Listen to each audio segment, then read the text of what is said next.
Hi hello నమస్తే అందరూ ఎలా ఉన్నారు? Welcome back to my YouTube channel మాల్దీవ్స్లో మోనికా. సో లాస్ట్ టైం మీకు ఆల్రెడీ నేను మొత్తం చూపించాను ఎలా మేము సబ్మెరైన్ వరకు చేరామని. ఇది జస్ట్ రీక్యాప్. సో ఇలా మేము మఫాను టర్మినల్ నుంచి బోట్ ఎక్కి వెళ్ళామన్నమాట. ఆ ఎల్లో కలర్ కనిపిస్తుంది కదా, అదే సబ్మెరైన్. సో వెళ్తూనే ఫస్ట్ మనకి ఫ్రెష్ అప్ అవ్వడానికి టవల్స్ అండ్ సిట్టింగ్ ఏరియా ఇస్తారు. ఎక్కడ మనం వాటర్ ఏదైనా కావాలన్నా, వాష్రూమ్స్కి యూస్ చేయాలన్నా అన్నీ చేయాలి. ఎందుకంటే అరౌండ్ ఒక 40 to 50 minutes మన డైవ్ ఉంటుందన్నమాట సబ్మెరైన్లో. సో ఈ బ్రిడ్జ్ నుంచి సబ్మెరైన్ వెళ్ళాలి అంటే ఆ చిన్న బ్రిడ్జ్ ఎక్కాలి. అది 1 person ఎట్ ఎ టైం మాత్రమే తీసుకుంటారు, ఎందుకంటే వేవ్స్ అవి ఉంటాయి కదా. సో 1 by 1 మనం వెళ్ళాలన్నమాట. అండ్ క్రూ మెంబర్స్ మనకి ఫుల్గా హెల్ప్ చేస్తూ ఉంటారు. చూస్తే మీరు అలా చేతులు పట్టుకొని వాళ్ళు చాలా జాగ్రత్తగా తీసుకెళ్తారు. సో ఈ మన బ్రిడ్జ్ దాటినాక ఇలా సర్కిల్ ఉంటుంది, లెడర్ ఉంటుంది, దీని నుంచి మనం ఇలా కిందకి వెళ్ళాలన్నమాట.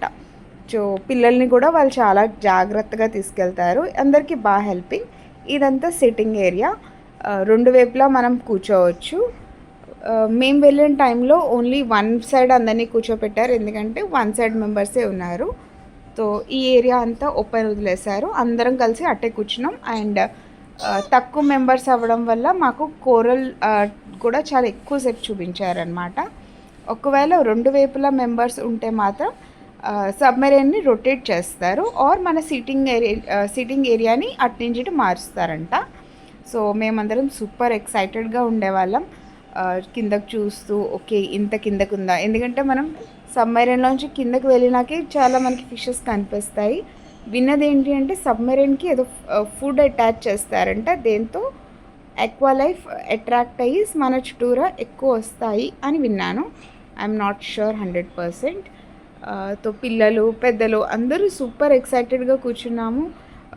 ఎన్ని రకాల ఫిషెస్ కనిపిస్తాయి, ఏంటేంటి మనం చూడొచ్చు అని. పైన చూసారో 74 అలా నెంబర్స్ ఉన్నాయి.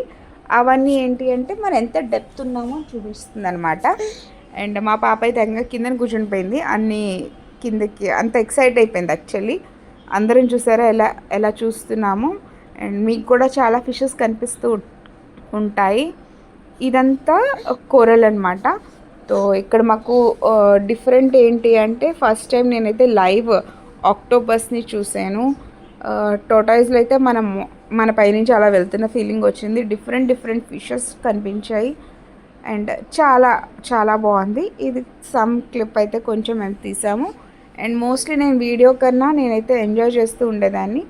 అండ్ ఈవెన్ మా బాబు అయితే దా దా అనుకొని అన్ని ఫిషెస్ వస్తూ ఉండేవాళ్ళు, మా పాపం దా దా అని పిలుస్తూ ఉండేవాడు. చాలా బాగుండేది. మీకు కూడా ఇక్కడ కనిపిస్తూ ఉంటాయి. ఇదంతా ఒక బిగ్ కోరల్ అనమాట. ఆ రోజు ఎక్కువ చెప్పాను కదా వర్షం, వీటి వల్ల మనకి షార్క్స్ అవి కూడా కనిపిస్తాయంట. బట్ ఆ రోజు అయితే లేదు. ఏవో కొన్ని ఫిష్ నేమ్ కూడా మనకి ఆ క్రూ మెంబర్ చూపిస్తూ ఉంటారు, ఇది ఈ ఫిష్ వాళ్ళకి తెలిసిన నాలెడ్జ్ అంతా వాళ్ళు షేర్ చేస్తారు. అండ్ చాలా బాగుంది, మాకైతే బాగా నచ్చింది. చూడండి వాడు ఎలా పిలుస్తూ ఉండేవాడు, అందరం ఫుల్ లీనమైపోయాము బయటకు చూస్తూనే. అలాగా చాలా బాగుండేది. మీకు ఇక్కడ నుంచి కనిపిస్తాయి. సో ఇదంతా అయిపోయినాక 40 minutes తర్వాత మళ్ళీ అందరం మేము బయటకు వచ్చేసాము. ఎలా వెళ్ళామో అలాగే వచ్చేయడం అనమాట. ఎట్ ది ఎండ్ మనకైతే వాళ్ళు చాక్లెట్స్ కూడా ఇస్తారు. ఆబ్వియస్లీ ఆ రోజు టైంలో మనకి ఆకలి వస్తుంది, పట్ లాగిస్తాము. సో ఎలా వెళ్ళామో అలా బ్యాక్. ఇంకా అప్పటికి వర్షం అయితే అస్సలు తగ్గలేదు, మళ్ళీ స్టార్ట్ అయిపోయింది. హోప్ మీ అందరికీ నా వీడియోస్ నచ్చుతున్నాయి అనుకుంటున్నాను. Please do consider subscribing, sharing with your friends and support me.